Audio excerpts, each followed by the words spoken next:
ay gabayan niyo po kami sa araw-araw. Yun lamang po at maraming salamat. Ayan, bago tayo po, pakilinis at pakiayos po ang ating upuan sa tamang ayos. Pakiyan ka sa mga pala sa binibining Kalidoy ang iyong magiging guro sa araw na ito. So bago yan, magtatawag ako ng checking of attendance. Pag tinawag ko ang iyong pangalan, isasayaw lamang kayo. Masayaw. Mama? Hindi na may dancer tayo. Evelina Blanca. Evelina Apon. Lola Ipute. Julio Leslie. Papa Dover. Antonio Ginalik. Evelina Apon. Tata Hilary.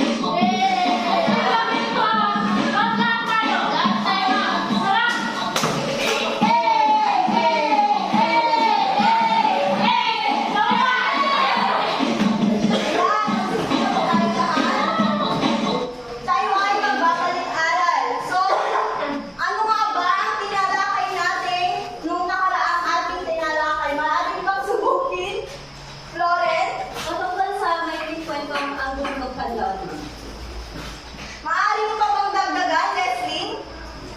Tungkol ito sa pagmamahal ni Cam at Laod. Ayan, guys. Batid kong naibigay nyo ang ating tinalakay nung nakaraang talakayan. Ngayon ay magkakaroon tayo ng laro na tatawagin natin Guess the Picture. Maaari mo bang basahin ang panuto, Sheila? Ang buong klase ay papakaling sa dalawang grupo. Sa pamamagitan ng dalawang huhulaan ng bawat grupo ang mga larawan na ito-flash sa screen. Paunahan na ng itaas sa mga saranggola ang inyong hawak. Ang unang grupo makakahulang siya makakakuha na. Para hindi tayo magulo, ito ang unang grupo at pangalawang grupo. Magsibay na po tayo mga Okay na. Uy! Uy, gawin na! Ay! Wala ka!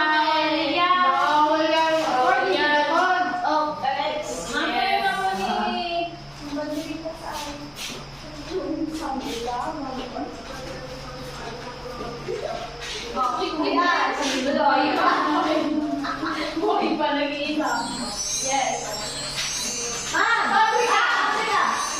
Bakit ka? Hindi ako nang nagtahan. Sabi ko? Ayan, tama. Sumunod.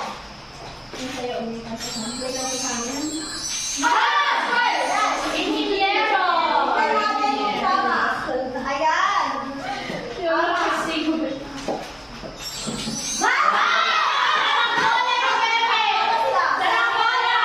Natin kung tama. Ayan, tama na. Pamilya!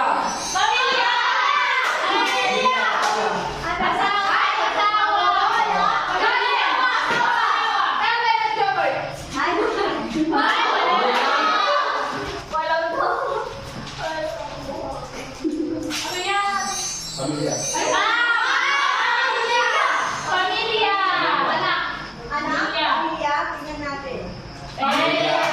Ayan, natin na tayo dito.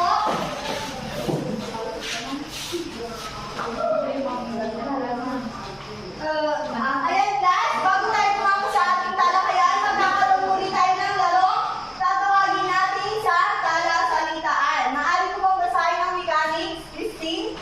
Ang bawat grupo ay sama-sama sa isang banda sa pamamagitan ng larong talasalitaan. Sa bawat tala ay mayroong tamang kasagutan. Unahan lamang sa pagtaas ng bandera.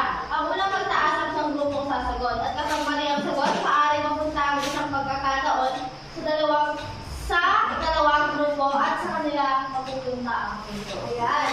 Ang dating grupo lang po para hindi magulo.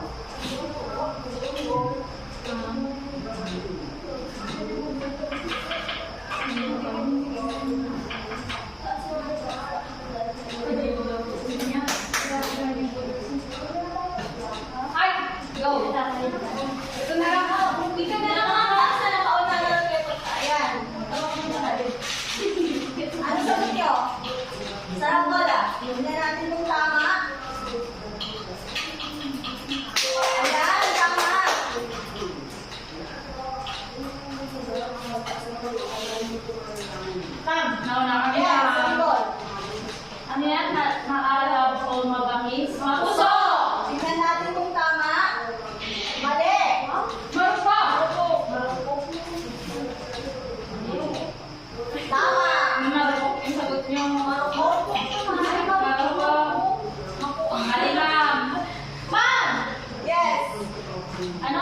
ito mabighan niya ng kabusan. Hallelujah.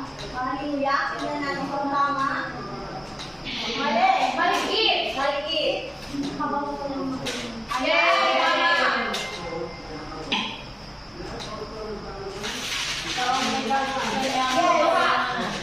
Lupa.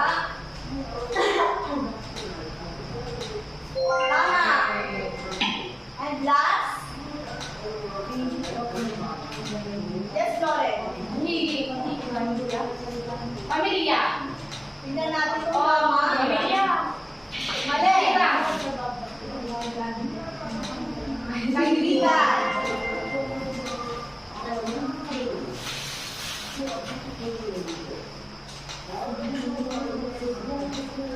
Ayan. Magkakatuloy na ng panibagong lalaro na tatawagin naman natin. Buuin mo ako dahil makibasa mo ang kaluto. Yes, Leslie. Ang guro ay pipili lamang ng tatlong mag-aaral sa bawat grupo na magsasagawa ng gawain. Ang bawat napili ay kailangan hanapin at buuin ang mawawalang pagkain ng malarawan kung saan dito nakapaloob ang pagsakaling tatalakay. Lahat na lang po tayo class sa buo ng larawan at pagkatapos yung mabuo ay sasabihin niyo kung ano yung inyong mga nabuo.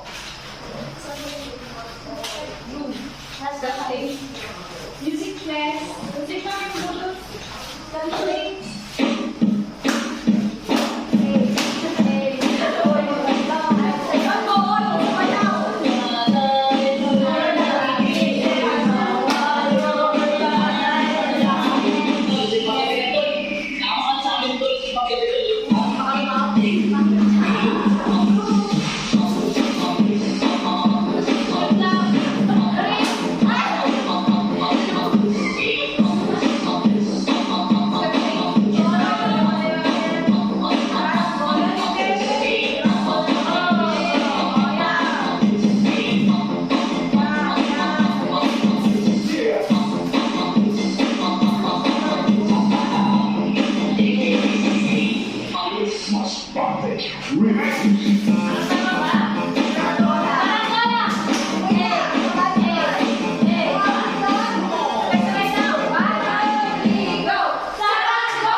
Ayan, tama ang inyong mga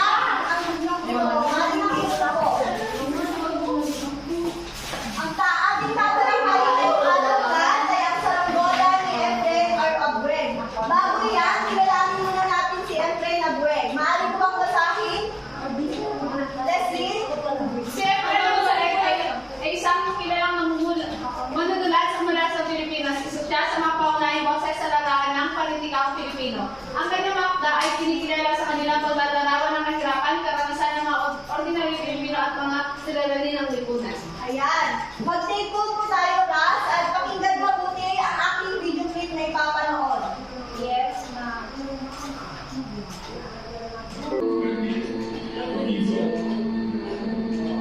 Pakinggan niyo ang kwento.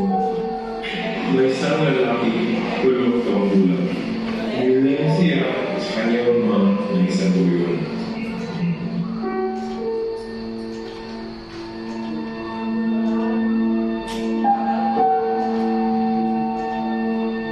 Anak, ibibili kita ng kawaii hotel.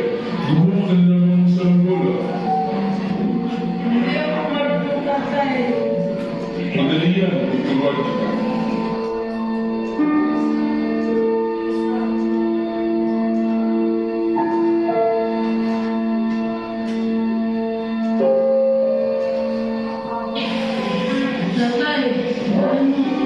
Natin. Pero ang itsura ko, parang anak ng pobre. Vicente ka naman ah. Malinis ang damit mo. Gusto ka sa mga gamit sa eskwela at gusto ka rin sa pagkain. Hindi dapat sobra sa mga pangangailangan ng isang kabataang tulad mo. Hindi natututunan ang pagtitipid.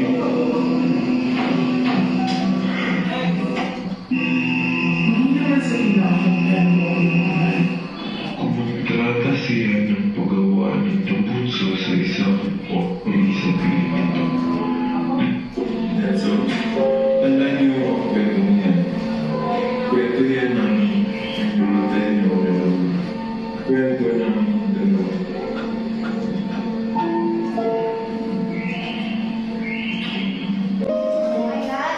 Naintindihan niyo ba ang inyong pinanood? Class? Yes, ma'am. Ayan, mabuti kong ganon. Ngayon ay magkakaroon ulit tayo ng laro na tatawagin natin ruleta na kaalaman. Maaari mo bang basahin ang mechanics, Peggy?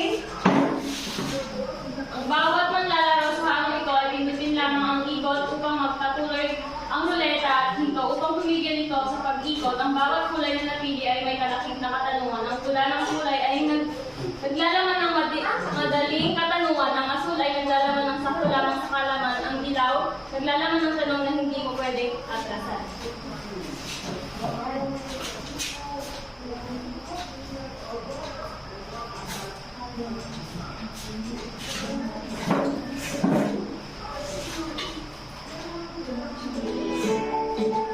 So, ikutin na ang ruleta. Sige na. Sino ang gusto sumagot?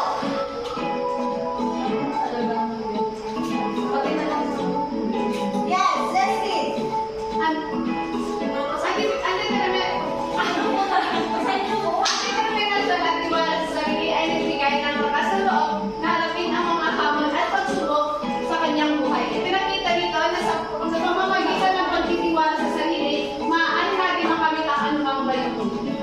Ayan, mahusay na pagpapahayag, Leslie. Pangalawang katanungan, maaari mo bang subukin, Florence? Paano pinakita ng kwento ang halaga ng pagtsatsaga at pagtutuloy sa pagkabot ng mga pangalan? Ayan, paano nga ba?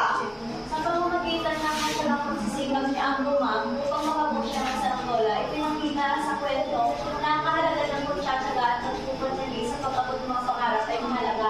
Pinapakita nito sa nasa kabila ng mga pagsubok, maaari pa rin natin marating ang ating mga pangarap sa pamamagitan ng determinasyon. Ayan, mahusay, Florence. Sumunod, maaari mo bang subukin, April? Ano ang aral na maaari natin makuha mula sa kwentong saranggola tungkol sa halaga ng pagtitiwala sa sarili at sa iba?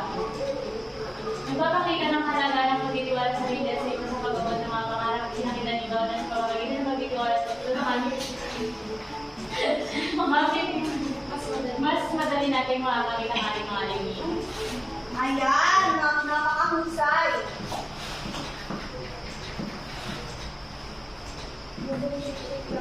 Magkakaroon tayo ng pangkatang gawain. Maaari mo bang basahin ang paluto? Sheila? Yaman din lamang madalas na natin nauunawaan ang nilalaman ng kwento ngayon ay ihahalin tulad naman natin ang pinag-aralan sa pamamagitan ng paggawa ng isang sanaysay ang babahagi ng sariling karanasan kasama ang ama.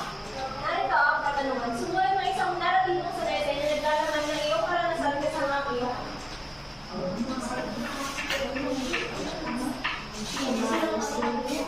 Magbahagi. Ayan, magbahagi lamang kayo ng isang karanasan na kasama ang iyong mga magulang or iyong papa. Maaari mo bang subukin? Kahit Na lang kasama siya. ako na. Yes, April. Sa first demonstration, ma'am, sa first demonstration kay Sir Ko, sa paggawa ng mga IM, tumutulong siya sa akin, ma'am. Siya yung kasama ko sa paggawa ng IM. Di ba? Ang cute, di ba? Sino ba ang maaaring sumuko? Yes, Lauren. Si Papa, nakagawian niya na kapag wala kaming klase, nasama niya kami sa aming bukid para tumulong sa mga gawain sa bukid. Tapos, kapag tatrabaho na kami, lagi namin pinapaalala na mahirap ang trabaho ng isang magsasaka, kaya dapat yung sila ko yung mag-aral. Ayan, sino ba ang gusto sumuko? Yes, Leslie. Ako naman ako yung nagpapakain at sumusubo sa kanila. Ayan, Christine. Maaari mo bang ibahagi? Ano ma'am, bakit ko lang yung part na napakasal ko sa magulang ko. Dahil mula nung naging sila kami, hindi pa sila nag-awal. Ayan. Yes, Sheila. Yung karanasan naman ko na kasama ko yung papa ko is, kahit napagod siya sa trabaho ay nagalaan pa rin siya ng oras upang ihatid sundo ako upang masigurong safe. Robert, maaari mo bang sumukin? Ang aming karanasan sa ating nanay at papa ay iba. Mapagnan silang magulang at hindi sila papayagan. Ayan. Yeah, Magkakaroon muli tayo ng laro na tatawagin naman natin pick a door. Maaari mo bang basahin ang panuto? Leslie? Ang bawat manlalaro sa hamong ito ay pipindutin lamang ang pinto na naglalaman ng mga tanong na nakapaloob dito. Kung nasagutan mo ng tama ang mga katanungan na maayos, ay bibigyan ka ng isang gantimpala.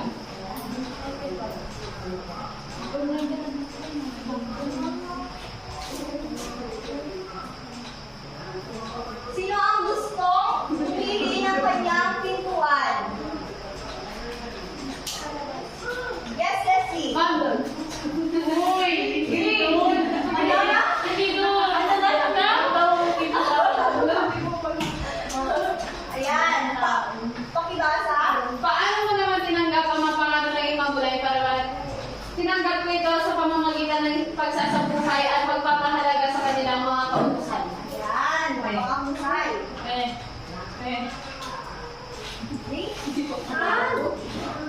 Sumunod. Sheila.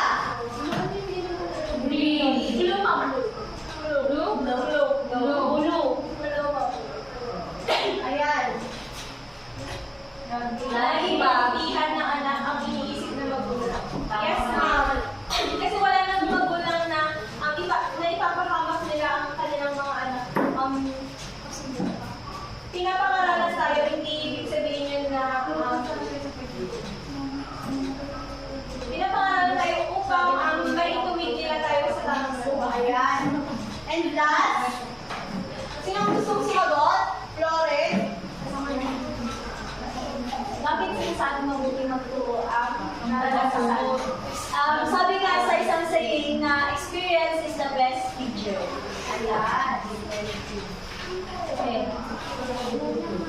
At sa panghuling gawain class, isagula mo, pakibasa mo ang panuto. Sheila. Ang bawat grupo ay masasagawa ng isang may pelikula na nagpapakita kung paano nila ikakaintulad sa buhay ang pagpapalipad ng isang saranggola. Ang nakatanggap oras ay isang pagsinutulak. Isang grupo na lamang po.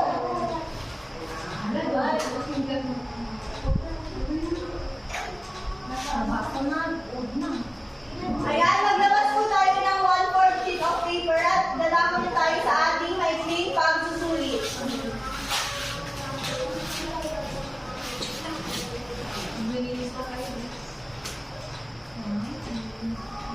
Ang number 1. Number 1 lang po ah. Ayan.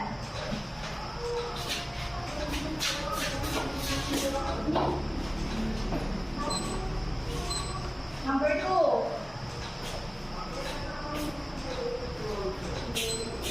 Number 3. Number 4. At number 5. Pakipasa mo ang papel paharap. Pakikolek na po, Leslie. Dito na po, ma'am. Ayan.